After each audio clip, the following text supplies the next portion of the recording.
अब लक्ष्मी पूजा विचार कीजिए, लक्ष्मी पूजा जो करते हैं,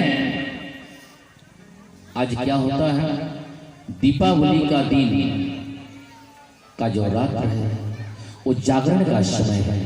कुछ लोग कितने पैसे जो है दूसरे स्थान पर जाकर बर्बाद कर देते हैं। बंधु, जिस दिन लक्ष्मी का पूजा होता है उस दिन अगर उस घर में लक्ष्मी का निरादर हो, उसी को लक्ष्मी का श्राप होता है। ध्यान रखिएगा, क्योंकि उस दिन उस राशि का, उस द्रव्य का, उस लक्ष्मी का अपमान न करो। ऐसे गंदे स्थानों पर उस राशि का उपयोग न करो जो लक्ष्मी को अति दुख लगे। आज कई जीव चराचरों को, कितने जीवों को उस्ताने का, कितने अनर्थ जगह पर लक्ष्मी को रात को निकाल देते हैं और अनर्थ कार्य होता है घर के अंदर। इसलिए बंधु, उस लक्ष्मी का उस दिन पूजा करो, लक्ष्मी का पूजा करो। ऐसा नहीं कि लक्ष्मी को घर से, यदि किसी व्यक्ति को पूजा करना है उसको अगर घर से आप बाहर निकाल दो कि जाओ आज सुखरी में रहना। घर में यदि किसी व्यक्ति का अगर पूजा करना है, माता पिता का यदि पूजा करना है और हम माता पिता को अगर बाहर निकाल दें कि आज चिलबिल रहना, तो फिर किसका पूजा किया उसने? इसलिए लक्ष्मी का पूजन के दिन किसी भी राशि या लक्ष्मी का अपमान गलत स्थानों पर नहीं करना चाहिए। आइए आगे कथा है। हर साल नंद बाबा गोवर्धन पर्वत की पूजा करते थे। कथा है गोवर्धन पर्वत की कथा। हर साल, हर वर्ष नंद बाबा सभी मिलकर गोवर्धन पर्वत की इंद्र पूजा करते थे। ठीक है, नंद बाबा गोप ग्वाल सभी मिलकर इंद्र देवता की पूजा करते थे। और एक समय जब सभी इंद्र का पूजा करने के लिए, क्योंकि पूज्य और पूजक दोनों सामान्य होना चाहिए, कथा और श्रोता, वक्ता और श्रोता दोनों सामान्य होना चाहिए। ठीक है, जैसे दूध और गोरस में अंतर, पानी और जल में अंतर है ना। दूध और गोरस में अंतर, पानी और जल में अंतर। दूध क्या है? अब दूध और गोरस में क्या अंतर है? क्यों अंतर होना चाहिए कि नहीं? लेकिन बहुत अंतर, धरती आसमान का अंतर है दूध और गोरस में। सुनिए ध्यान से, बट वृक्ष को काट दीजिए, पीपल वृक्ष को काट दीजिए, उसमें से जो दूध निकलेगा उसको एक दोने में रख लीजिए। और गैया का जो दूध आप निकालते हैं उसको एक दोने में रख लीजिए और दोनों दोने को एक स्थान पर रख लीजिए। एक में वृक्ष का दूध है, एक में गैया का दूध है। तो वृक्ष का दूध को सिर्फ दूध ही कह सकते हैं, गोरस नहीं कह सकते। और गैया का जो दूध है उसको गोरस और दूध दोनों कह सकते हैं। यही अंतर है। वृक्ष का जो दूध है उसको सिर्फ आप दूध ही कहें, गोरस नहीं कह सकते, क्योंकि वो पेड़ का दूध है, इसलिए उसको गोरस नहीं कह सकते। गैया का निकाला हुआ जो दूध है उसको गोरस और दूध दोनों कह सकते हैं। ठीक है, उसी प्रकार जल और पानी में अंतर है। जल पानी में क्या अंतर है? अति प्यास को जो बुझा दे, अति प्यासा अगर कोई तड़प रहा है प्यास से, उसको सुंदर ले जाकर पानी पिला दो और उसका प्यास बुझ जाए, उसको पानी कहा गया है। और मृत्यु के समय उसका आत्मा आहत हो रहा है, उसको ले जाकर एक बूंद कहाँ इसको डाल दो, उसका नाम है जल। उसके मुख में लाओ, कहाँ है जल? कौन सा जल? गंगा जल।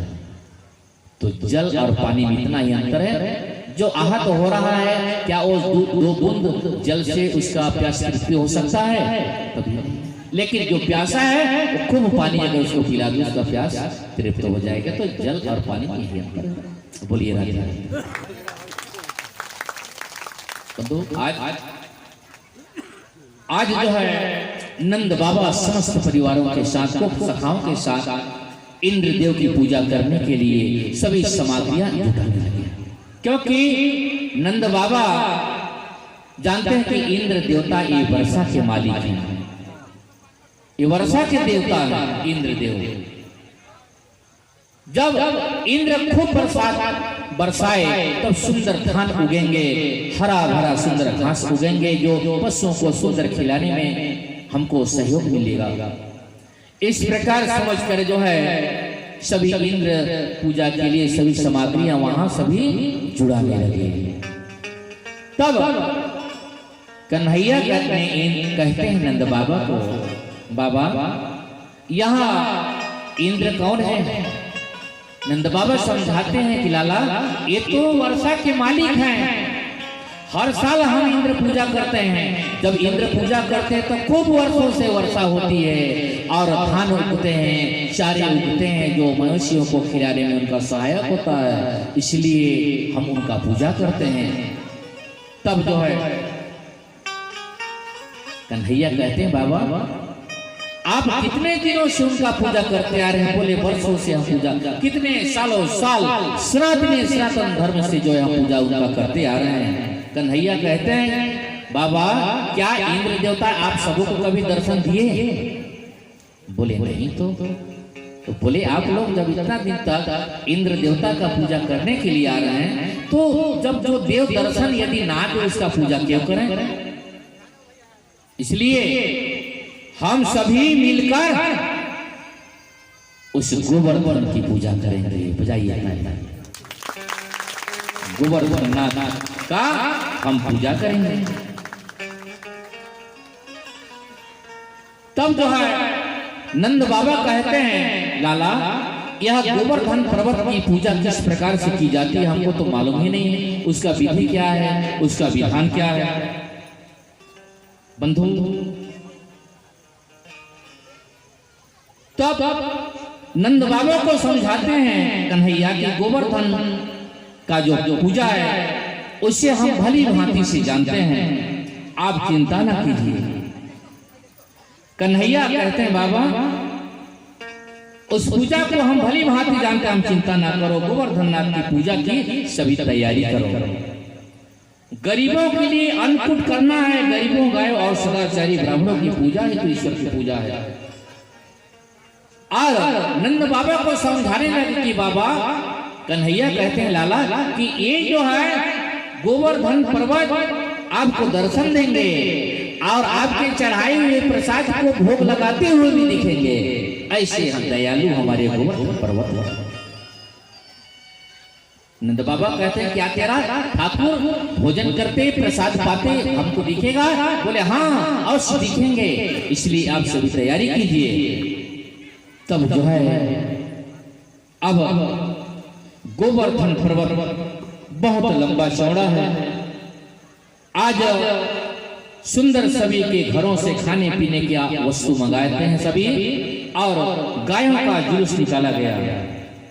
जिनके घरों से खाद्य सामग्री नहीं आई उसके घर अन्नपूर्णा नहीं आई।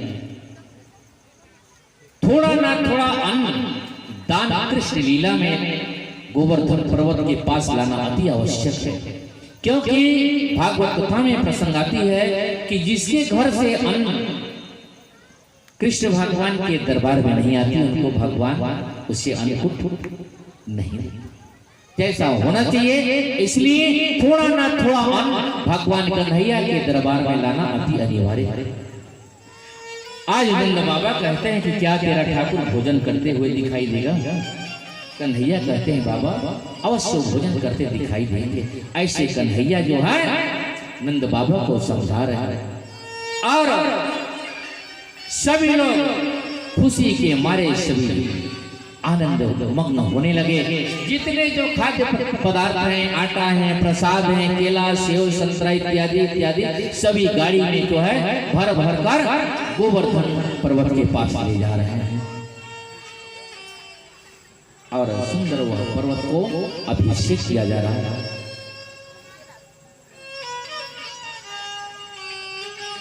सुंदर जल ला लाकर सरयू नदी से सभी गोप सखा अभिषेक कर रहे हैं और लाते लाते लाते लाते सभी अभिषेक, क्योंकि उतना ऊंचा लंबा चौड़ा पहाड़ है, लाते लाते सभी थक गए।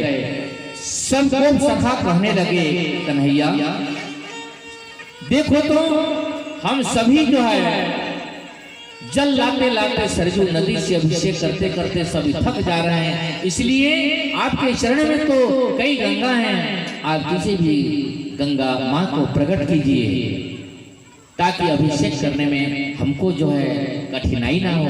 तब उसी समय कन्हैया उस गंगा को प्रकट करते हैं जिसका नाम है मानसी गंगा। बताइए ताली।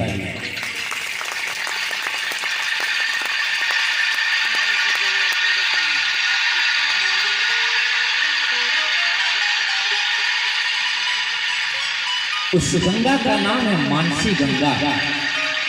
उसको प्रकट किए और सुंदर जो है प्रकट करने के बाद उस जल को सभी लोग चिल्लाने लगे गंगा मैया की जय, गंगा माता की जय, गंगा मैया की जय। सभी लोग जल आई ऐसे उच्चारण करके सभी गोप सखा सभी प्रसन्नचित मन से उस जल को ले जाकर वहां अभिषेक कर रहे हैं। सुंदर तिलक लगा रहे हैं। जैसे अभिषेक पूरा हुआ वैसे वस्त्र दिए, वस्त्र देने के बाद रोड़ी चंदन अबीर कुमकुम इत्यादि लगा रहे हैं। और कन्हैया कहते हैं कि देखो भाई ये हमारे जो भगवान है ठाकुर भगवान, ऐसा अबीर कुमकुम लगाना सभी लोग ताकि नाक में न चली जाए, न छींक आएगी हमारे भगवान को। धीरे धीरे लगाना है क्योंकि वो दर्शन देने वाले भगवान है। हमारा एक गोवर्धन नाथ दर्शन देंगे सबों को। आज बंधु सुंदर अभिषेक हो रहा है, चंदन लगा रहे हैं, अबीर लगा रहे हैं। नंद बाबा गोप सखाओं के बीच में सुंदर जो है गोवर्धन पर्वत की पूजा कर रहे हैं। और कृष्ण भगवान का दूसरा जो स्वरूप है वो पहाड़ में अपना स्वरूप को डाल दिए। जो निज स्वरूप है उसको पहाड़ में अपना उसको डाल दिए और एक स्वरूप नंद बाबा के साथ खड़ा है, क्योंकि भगवान का चित्र अनंत अनादि। भगवान राम अयोध्या से जब शत्रुओं का विनाश करके दुष्टों का संहार करके रावण वध करके जब दिए हुए पेड़ का जब पुष्पक विमान में आते हैं, नल नील अंगद जामवंत वानर सेना राम लक्ष्मण जगत जननी माई इत्यादि, तब अयोध्या वासी सब अटारियां पर चढ़ चढ़ के सभी देख रहे हैं प्रभु की दर से आ रहे हैं, भगवान की दर से आ रहे हैं। 14 वर्ष जो है हमको अनाथ बनाकर चल दिए थे, हे विधाता भगवान की दर से आ रहे हैं, राम की दर से आ रहे हैं। पहले मैं उनको मुलाकात करूंगा, मेरे से पहले वो मिलेंगे। सबके मन में यही कल्पना हो रही है भगवान राम सबसे पहले मेरे से मिलेंगे। वो कह रहा है मेरे से मिलेंगे, वो कह रहा है मेरे से मिलेंगे, भगवान वो कह रहा है मेरे से मिलेंगे। और भगवान उनकी गतिविधियों को समझ गए। जब उनके गतिविधियों को जब भगवान समझ गए तो इतना अदृश्य रूप बनाए। भगवान जब पहुंच गए अयोध्या नगरी में तो इतने अदृश्य रूप बनाए कि जन जन के सामने प्रभु राम खड़े हैं। बोलिए राधे राधे। हर भक्तों के बीच भगवान खड़े हैं और सभी गला से गला मिल रहे हैं, प्रभु को सुंदर हृदय से हृदय लगा रहे हैं। आनंद विभोर हो रहे हैं, सभी आनंद में सभी मग्न हो रहे हैं। सबको जानकारी हो गया, एक एक को जानकारी हो रहा है कि सिर्फ भगवान मेरे को मिले हैं। वो कह रहा है भगवान मेरे को मिले हैं। ठीक उसी प्रकार आज कृष्ण भगवान अपना निज स्वरूप को उस पहाड़ में डाल दिए और वो पहाड़ श्वास ले रहा है। अभिषेक कर रहे हैं, चंदन लगा रहे हैं, अबीर लगा रहे हैं, रोली लगा रहे हैं, कुमकुम लगा रहे हैं। उस समय वह श्वास ले रहा है। नंद बाबा कहते हैं लाला ये तो सचमुच में तुम्हारा है, भगवान तो श्वास ले रहा है। बोले बाबा आप देखते जाओ आगे क्या होता है। देखिए भक्तों को सुख देने के लिए प्रभु ने क्या क्या कार्य किया। कभी कभी भगवान को भक्तों से काम पड़े। जाना था गंगा पार प्रभु केवट के नाव, जाना था गंगा पार प्रभु केवट के नाव चढ़े। केवट को कहे प्रभु राम, केवट आप हमें गंगा पार कर दो, आप गंगा पार कर दो। बोले प्रभु ये तो बड़ा ही कठिन बात है। मैं सुना हूं कि आपके चरण में बड़ा जादू है। पत्थर भी नारी का रूप ले लिया था। ये तो हमारा काठ का नाव है, हो सकता है आपका चरण पड़ जाए इसमें, और ये भी अगर स्त्री का रूप धारण कर ले तो मेरा बाल बच्चा मर जाएंगे, यही तो मेरा जीविका का एक साधन है। बोली राधे राधे। इसलिए प्रभु समझ गए, भगवान समझ गए कि केवट चालाकी कर रहा है। सुने हो चरणमा तोरे जादू है भारी, पत्थरा ला छोट में कैसे बन गए हर नारी। पत्थर तो नारी बन गई प्रभु, ये तो मेरा काठ का नाव है, ये अगर नारी का रूप ले लेगा तो बड़ा मुश्किल हो जाएगा। तो प्रभु कहे कि क्या करना पड़ेगा?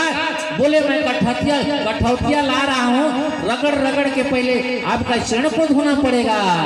जब आपका चरण रज साफ हो जाएगा तब बैठाऊंगा। प्रभु मुस्कुराए, समझ गए कि वाह कि वाह। लक्ष्मण पूर्व जन्म में लक्ष्मण कच्छप था, कछुआ विष्णु रूप में है, विष्णु अवतारी में केवट राज कछुआ था। और लक्ष्मी जी जो है, जब भगवान विष्णु का शरण दबा रहे थे उस समय लक्ष्मण जी शेष नाम थे। और कछुआ वो बेचारा जल से जैसे उड़ता था, भगवान का चरण छूने के लिए वैसे लक्ष्मण जी फुफकार मारते थे और फिर वो पानी में डूब जाता था वो कछुआ। कितना कई सहस्त्र पर्यंत तक व्यतीत हो गया, लेकिन भगवान विष्णु का चरण वह कछुआ नहीं छू सका। आज दूसरे रूप में केवट के रूप में आया, आज वही विष्णु राम रूप में है। और केवट समझ गए कि लक्ष्मण जी उस दिन कछुआ, उस दिन मैं कछुआ था, इसलिए चरण को छूने से आपने मना किया। आज तो खूब मैं मन भर चरण को धोऊंगा और उनका चरण अमृत लूंगा और आपका भी चरण को धोऊंगा। और जैसे चरण धोकर जो है चरण अमृत लिया, अपने शरीरों को स्पर्श किया, तब गंगा तट में बैठाए। और गंगा जब उस नाव में जब बैठाया केवटराज, तब तो 4 चक्कर लगाने लगा बीच गहरा में ले जाकर। भगवान डर गए, बोले ये केवट ये क्या कर रहे हो? हमको डर लग रहा है, इतना जालंधर पानी है, क्या कर रहे हैं? बोले प्रभु आप 2 ही 4 चक्कर में डर रहे हैं, हमको 84 के चक्कर में आप भेज देते हैं, बतलाइए हमको कितना डर होगा। बोलिए राधे राधे। 4 बार चक्कर लगाए उसमें तो आपको इतना भय, हमको 84 चक्कर में कीड़ा बनना पड़ता है, सरफ बनना पड़ता है, हमको फतिंगा कीड़ा सांप टटेंगा सब बनना पड़ता है। बड़ा कठिन से हमको नर रूप मिलता है, ये नर रूप बड़ा कठिन से मिला। सब तो भोगी हैं, ये 84 मंथन को काटते काटते बड़ा कठिन से जीवन प्राप्त हुआ है। और ये जीवन यदि भोर से अगर किसी प्रकार से अगर चला गया, पुनः वो कर्म के आधार में जाके फंस जाएगा। इसलिए साधन धाम यही असली, इसको अभी संवारना है। इस रूप में अगर इसको पहचान नहीं पाए तो पशु रूप में अभी हर लोग कोठा में बांध के हैं पशुओं को, पता नहीं बेचारे को मच्छर चाव रहा है, पेट दर्द हो रहा है, उनको प्यास लगा हुआ है, कहेंगे आपको कि भाई चैनसाई जी आप चले गए थे भागवत कथा सुनने, हमारा पेट में दर्द हो रहा है, गोली खिलाई, कहेगा मवेशी। उसी घन चक्कर से बचने के लिए लोग भक्ति करते हैं आज, उसी घन चक्कर से, क्योंकि कर्म प्रधान विश्व करी रखा, ये कर्म प्रधान है, जो जस करे सो तस फल चाखा। आज कृष्ण भगवान सुंदर एक स्वरूप का खड़ा है, दूसरा स्वरूप उस पहाड़ पर जो समावेशी थे वो श्वास ले रहा है। और सुंदर केला मेवा मिष्ठान जितना भी ले गए हैं, गोप सखा सभी जितना भी लोग गए हैं, सुंदर खा रहे हैं। सभी गोप सखा बोले प्रभु कान्हा ये तो तुम्हारा एक ऐसा भगवान है तो सबको खा जाएगा, हमारे लिए बचेगा नहीं। बोले नहीं, तुम लोगों के लिए भी बचेगा। अब सुंदर उनको पहले भोग लगाओ। आज क्या होता है, कुछ लोग बिना भोग लगाए खा लेते हैं, खाते नहीं।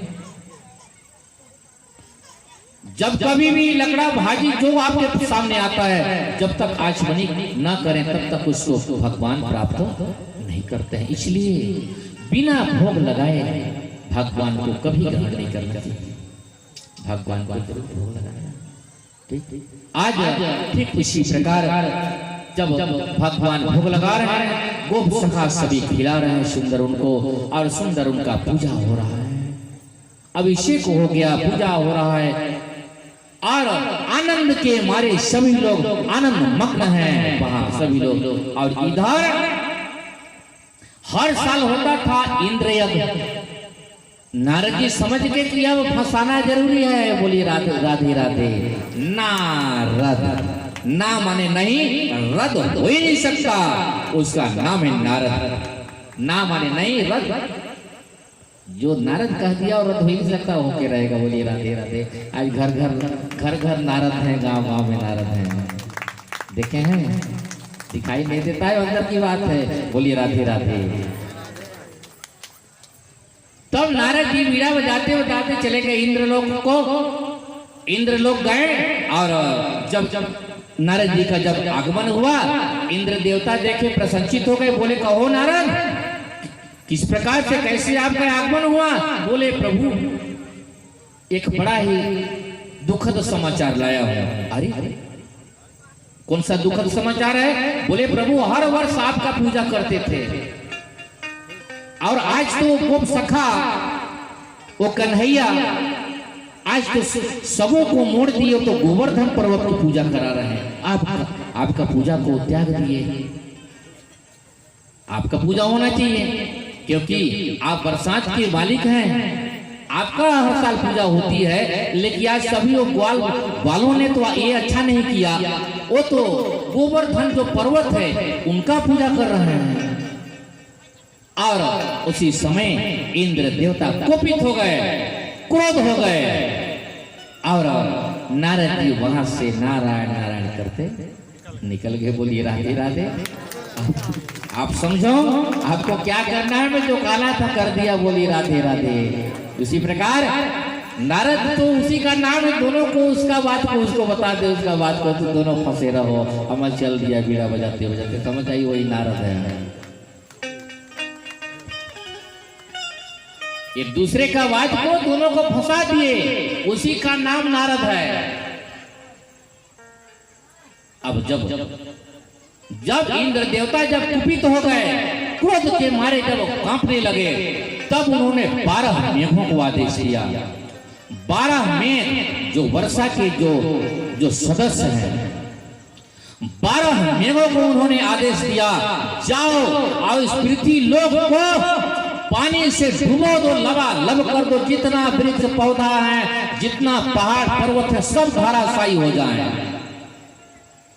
उन्होंने आदेश दिए, और जब आदेश दिए तो 12 मेघ आकर इस धरातल को, धरती को, बजाइए ताली।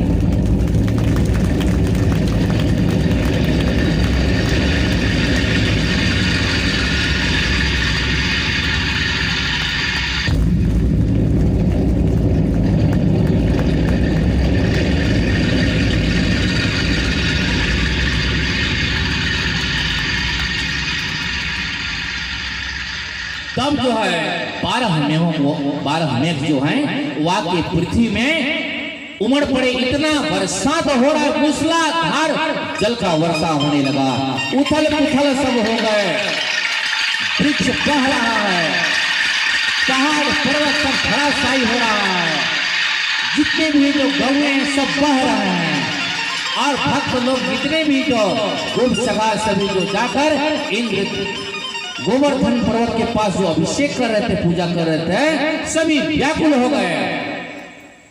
कान्हा बचाओ बचाओ बचाओ बचाओ बचाओ, सभी चिल्लाने लगे। लेकिन प्रभु जब तक भक्त हृदय से जब तक प्रभु के शरण में नहीं जाता है तब तक वो भगवान उस दुख का निवारण नहीं। हृदय खोलकर भगवान के दरबार में जब जाएंगे तभी भगवान उसका आश्रय लेंगे। जिस प्रकार द्रौपदी ने बीच सभा में दोनों हाथों को खड़ा करके दुर्योधन दुशासन उनको नग्न करना चाहे, उस समय दोनों हाथों को ऊपर खड़ा कर दिए और बोले, हे कृष्ण कन्हैया, ये आपका ही प्रताप है, आप चाहे जो करें। समर्पित कर दिए अपना जीवन को भगवान के प्रति। तब भगवान मुस्कुराए और कहे, बहन आपको चिंता करने की कोई आवश्यकता नहीं, वहीं पर उनको वस्त्र दिए। ठीक उसी प्रकार जब सभी चिल्लाने लगे, रोने लगे, कान्हा बचाओ, हमारा प्राण का रक्षा करो, बचाओ, तब कृष्ण भगवान समझ गए कि यह इंद्र का प्रकोप है और बोले, देखो मेरे को जो तुम पूजा किए गोवर्धन पर्वत का, मुझे आज स्वप्न में गोवर्धन नाथ उन्होंने स्वप्न में कहा कि मैं तुम्हारे पूजा पाठ से अति प्रसन्न हूं, इसलिए तुम लोगों का रक्षा करूंगा। मैं पूजा पाठ से अति प्रसन्न हूं, इसलिए मैं तुम सबों का रक्षा करूंगा। ऐसे कृष्ण भगवान कहे और उस गोवर्धन पर्वत को अपने उंगली में जो है वो धारण कर लिए। बोलिए गोवर्धन पर्वत महाराज की जय। इस उंगली में धारण कर लिए और अपने गोप सखा को कहने लगे, उनको ताकि परिभाषित ना हो, उनको जानकार ना हो, उनको अचंभा ना कि भाई छोटे से बालक इतना बड़ा पहाड़ को कैसे उठा लिया। बोले, देखो सखा, आप सभी लोग अपने डंडे के सहारे से इस पहाड़ को उठाओ। सभी गोप सखा अपना अपना डंडा उस पहाड़ में जो टिकाए हुए हैं, सबको यह भान हो रहा है कि हम सबकी वजह से पहाड़ उठा है। और जितने भी वहां गोप सखा हैं, ग्वालिन है, गौ माताएं हैं, सुंदर जो है वहां बंसी बज रहा है और रासलीला हो रहा है। और इधर देवराज इंद्र खूब मूसलाधार पानी बरसा रहा है। काफी दिन 7